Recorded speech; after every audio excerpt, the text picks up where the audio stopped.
Careers are dead. We need to normalize taking career breaks, taking career gaps, taking breaks away to become entrepreneurs, not going back to work after layoffs, and returning back to 9-to-5s because we choose to.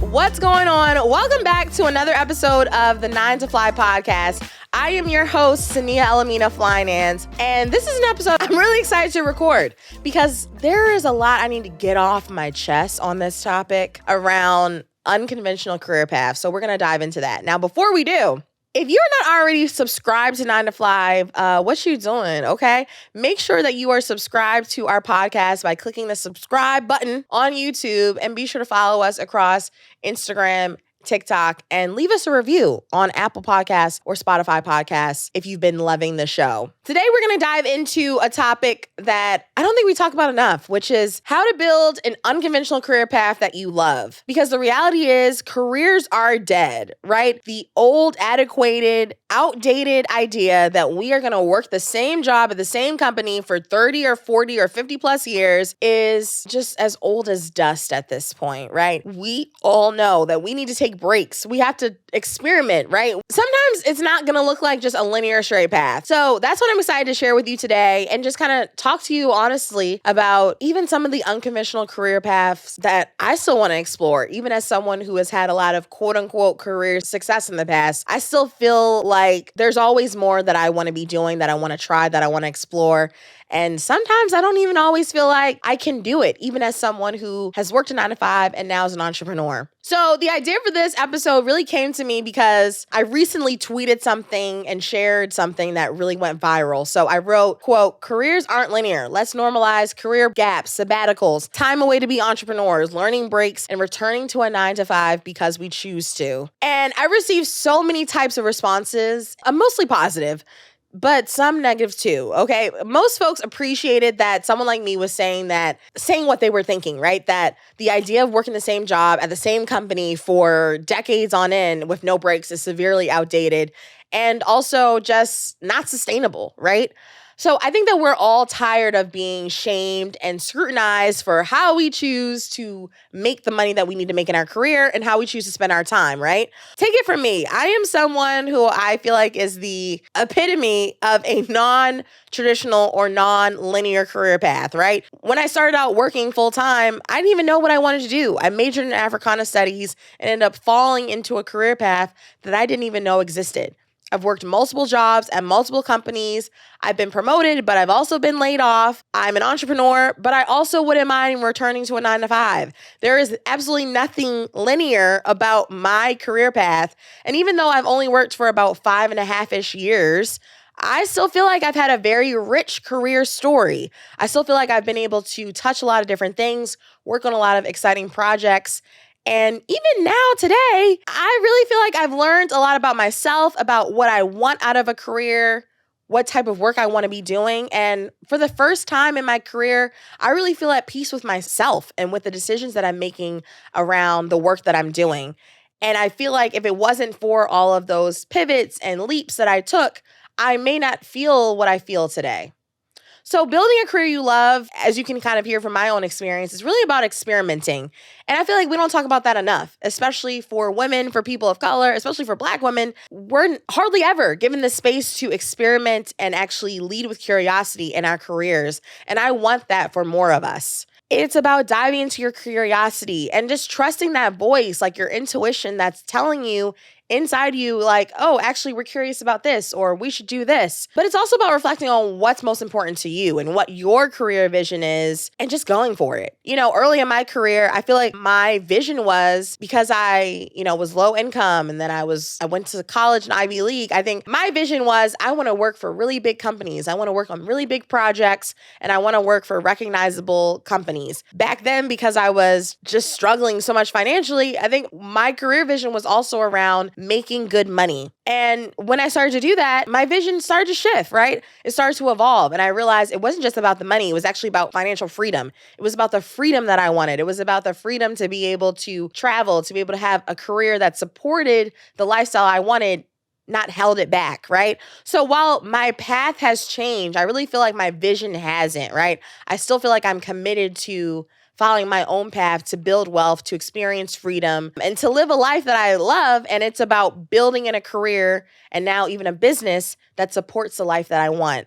The biggest disservice I feel like we can do is hold ourselves back from exploring what we truly want. And I know I'm saying that as someone who now, as I sit as a high earner and I'm an entrepreneur and all these things, like there's a lot of privilege that comes with that, right? Early on in my career, I absolutely know that I couldn't even afford to think about exploring what I truly wanted because I was just trying to survive. So while I acknowledge the privilege that I have now and being able to say that, I still know that there are many of us listening and watching this podcast right now who truly do want more from themselves and for their careers, who have not given themselves a chance to explore that.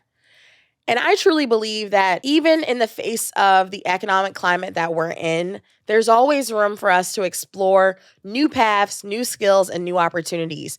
We don't have to hold ourselves back to the jobs we've only ever known, or just because people have only ever told us that we're capable of doing one thing. We always have the space to reinvent ourselves and reinvent the careers that we have. So let's talk about how do you actually build a career that you love? Well, I got 4 tips for you. 4 tips that have helped me, well, mostly helped me. Sometimes I struggle with some of them, but that mostly helps me build a career that I love, that I know can help you too. So first, let your network guide you. You know my story. You know that I fell into product management not because I heard about it in school or I got a fancy certificate that told me about it. My network guided me to that opportunity, which unlocked a whole new career path for me. So let your network guide you. I think too many of us believe that the only way that we can move up in our career, move and explore in our careers is by just putting our resume out there and applying to jobs.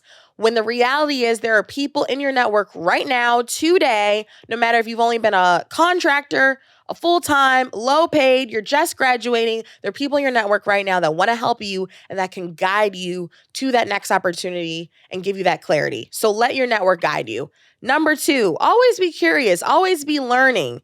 You may have heard on a previous episode of 9 to Fly, someone even asked me this question around, well, is it worth upskilling even though, layoffs are happening? And I just vehemently do not believe that we should stop becoming continuous learners. I think there's always space for us to be curious, to be learning. And sometimes it doesn't mean upskilling, but sometimes it just generally means getting to know different people and what different people do at your company, right? If you work at a huge company, you have a huge opportunity to always be learning, curious, and making connections with new people, learning about the work that they do. How did they get to their career path? What do they really like to do outside of work? How does the work that they do connect to their passions? And I think the more that you start to be curious, not just in terms of like hard technical learning, but also just in the curiosities of life, the more that you're going to start to get connected with opportunities to kind of make you say, I could do that, or I didn't even know I could pivot into that. Number 3, this might be an interesting exercise, but you should start to think back to what you enjoyed as a child, especially if you're kind of stuck right now on what to do next, or you just have no idea where you want to take your career. Think back to what that inner child within you loves to do. For me, when I was a child, I loved to play announcer, which is so funny. I love to play news announcer. So my dad would get the camcorder out and I would sit at my little kid-sized desk and I would recite the news. And I thought for a long time that meant that I wanted to be a journalist, that meant that I wanted to be a news anchor. But I actually think I really just wanted to be someone that could help people and I wanted to be in front of the camera. So look at me today. I got a whole podcast where I get to talk to you and talk my shit to you on what I think is important and help you navigate. And I really do feel like the work that I do now with Flynanced and even the work that I've been able to do when I was a product manager directly related to some of the things that I enjoyed doing as a child, that I actually did fall into a career path that align with my zone of genius. And because of that, I feel really fulfilled in the work that I do. Not to say that it's not hard. Sometimes it's very hard. But in general, I feel very invigorated by the work that I get to do. And I feel very blessed and humbled by it. And number 4, though I don't do so well at this, but sometimes, I won't say that. Okay, number 4 is to take breaks. Taking concerted breaks within your career. And there are a lot of different ways that you can do this. So the first time I ever heard sabbatical, for example, was actually, I think it was in middle school or high school, because teachers, right? Teachers or professors, when they've worked a certain amount of time, they often, depending on the university or school system, can qualify for a sabbatical, which is like, hey, we give you some paid time off, right? And that kind of just stuck with me. But now, fast forward to today, I was able to create my own sabbatical when I got laid off, and I leveraged my severance to say, I'm not going to return immediately back to work. I'm going to travel. I'm going to go see Beyonce. I'm going to, just take the summer off and have a rich hot girl sabbatical. That was kind of my version of creating a sabbatical for myself. But there are also lots of companies now today that offer career sabbaticals for people based on the amount of time that you spend at the company, where maybe you spend 5 years at the company, you qualify for a 30-day or 3-month sabbatical. So you can start to look into companies that offer that. But also taking breaks can just look like taking a vacation where you take a week or a weekend off of work and you don't check your devices. You're not checking Slack or your phone. Taking breaks can also look like you're going back to school, you're going to get your MBA, you're taking time away from work to actually be able to reflect on what you really want to do. I recently ran into a friend from college who's getting her law degree, and she had mentioned how she really appreciated being able to take a break from just working a 9 to 5 and how much she's enjoying being a student again, but also just being able to be curious about what's happening in her university network. She's going to talks and seminars and just doing things that she knows she wouldn't have been able to do when she worked in her previous job. So think about where you can take breaks, whether they are just weekends, week-longs, or semester-longs, or even just breaks to focus on your family, become a mom, become a parent. I think those things are still rich and really do lend yourself to building a career you love and give you the space to actually reflect on, are you doing the things that you love, or are there opportunities to bring more of that into the work that you do? So what do you think? If you're someone who's listening in and you love what you do, I would love to hear from you because I really want to keep talking more about this topic. So if you are someone who's listening and you fell into a career path that you really love, how did you do that? Let me know. I want to hear from you. So actually let me know, tag at 9to5pod on IG or shoot me a DM so we can keep this conversation going. I want to be able to share more advice from people who have found their career path and fallen into careers that they love so we can share that and inspire other 9to5pod listeners. Now, before we wrap, you know what time it is. It's time for the HOTTIE Hotline. This is my favorite segment of the show where I get to answer your questions live. So if you have a burning question for me around careers, jobs, money, life, love, and the pursuit of happiness, I want you to check out the show notes and send me a text with your question so that I can answer it on an upcoming episode of the 9to5 podcast. Today, I got some juicy questions for you. So let's just dive right in. So the first question, this hottie asks, hey, Cinneah, after the September surge, which was a possible fail because I heard back from no one about full-time opportunities, we can talk about that.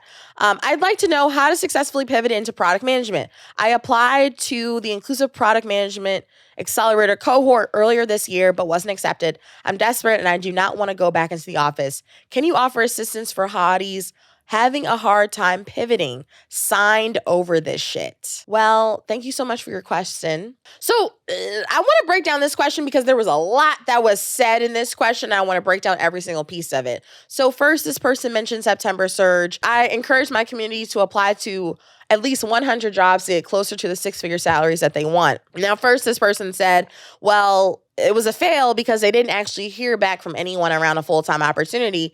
And there are many reasons why that could be possible. 1, maybe your resume wasn't as optimized. 2, maybe you weren't actually aligned with the right job title. You could have been applying for jobs that you weren't as closely aligned with.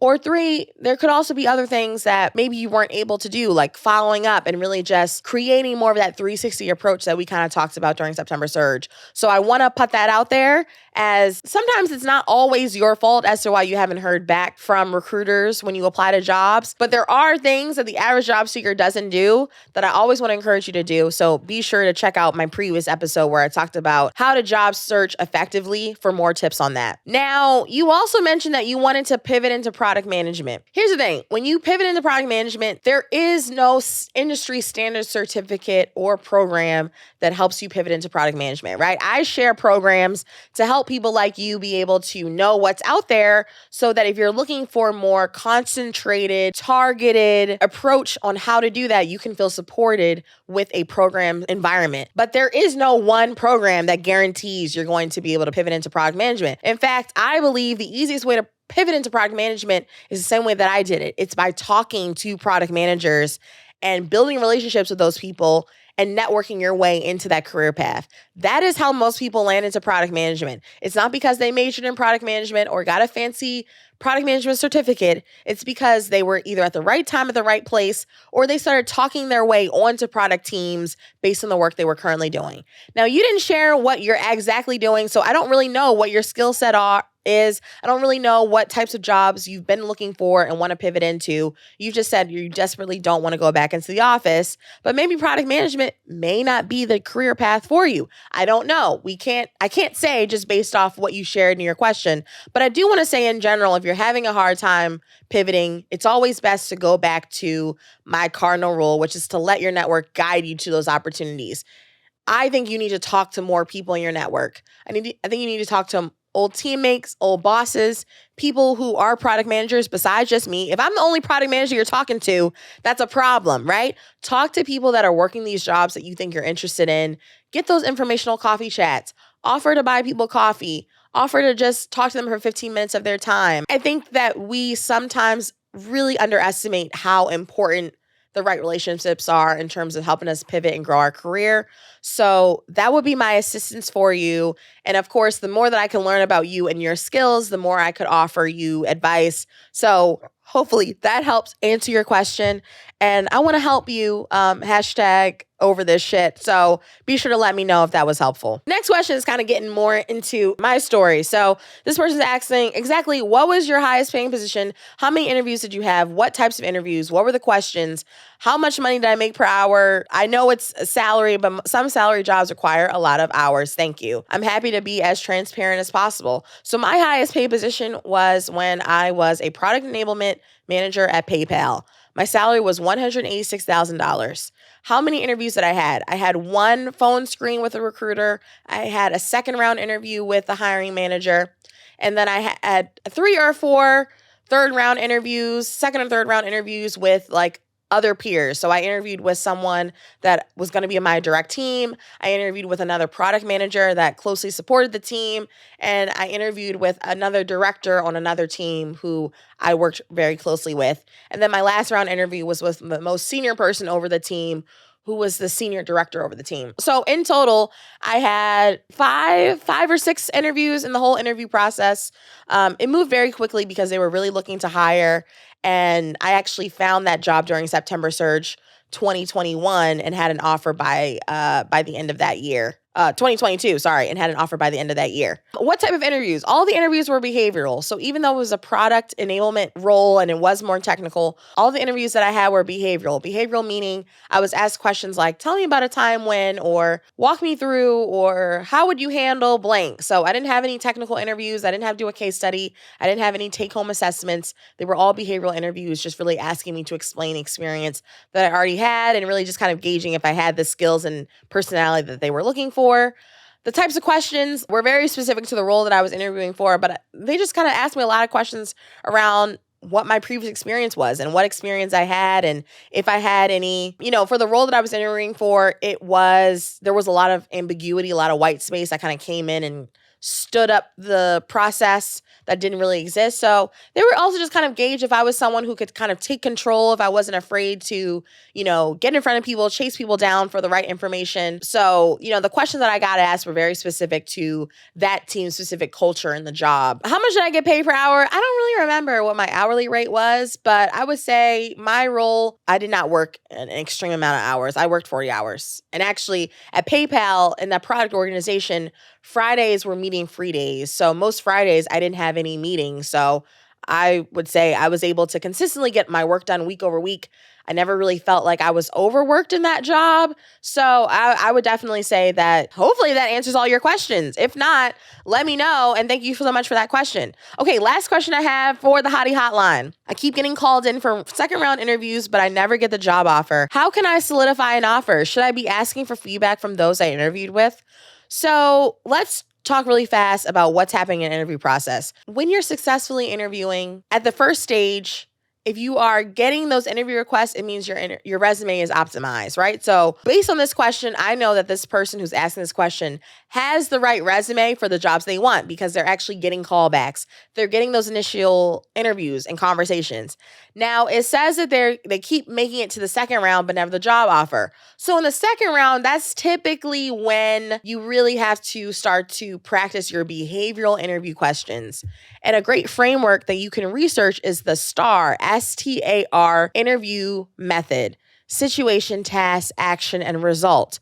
So if you're telling me that you keep getting called in for second round interviews, but you're never getting the job offer, that tells me that you are not effectively communicating your experience in the behavioral interviews. So that tells me that you need to practice and identify what are the right experiences to show up and explain in an interview using the STAR method. So what that means, based on the job that you're interviewing for, you probably have been asked a lot of the same questions. Think about what some of those questions are and think about a specific example from your previous work experience that could relate to helping you show that you've encountered that situation in the past. So a quick example, as a product manager, a lot of times when I've gone in interviews, I've always been asked the question, tell me about a time where you've had to handle ambiguity. And I would think about a time where, in my experience, I had to lead a project where I was figuring out everything on my own and what that experience was like. What was the situation, the task, the action, and the result? By telling that story, I can show to that interviewer, hey, yep, I've encountered a similar situation in the past.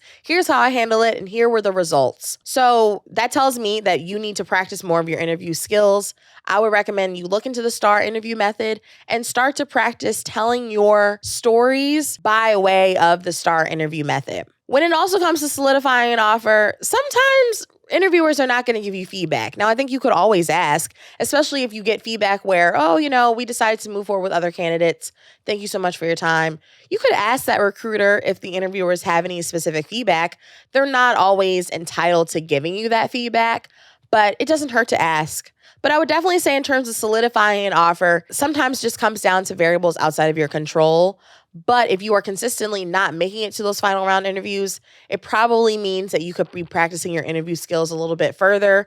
Look into the STAR method and really get clear on what are those really strong experiences that you have that you can bring to that next interview. And if possible, start to record yourself when you go into that next interview. Do a little voice memo on your phone so that you can really start to hear back how you sound. Because a lot of times we think we sound so perfect, so eloquent in interviews, and then we hear back and it's nothing but, and sometimes you might need to just have that voice memo as a way to hold yourself accountable and really just hear back how you sound when you're giving these interviews and the nerves and all the things are happening. So I hope that helps you get a little bit closer to solidifying your next offer. So there we have it, hotties. Thank you so much for listening to this episode where I kind of talked on my soapbox a little bit more around really why I think careers are dead and what I think you can be doing to build a career that you love. If you love this episode, I would love to hear from you. Leave me a review. You can actually leave me a review on the 9 to Fly podcast, on Apple Podcasts or Spotify Podcasts, and I would love to hear what you think about the podcast and about this episode. Until next time, be sure you subscribe and also follow us on Instagram, TikTok, and YouTube. And I'll be back next week with yet another episode on how to maximize your career and your money and get closer to that freedom that we all want and deserve. This has been Cinneah of Flynanced for the 9 to Fly podcast, and I'll talk to you soon. Peace out.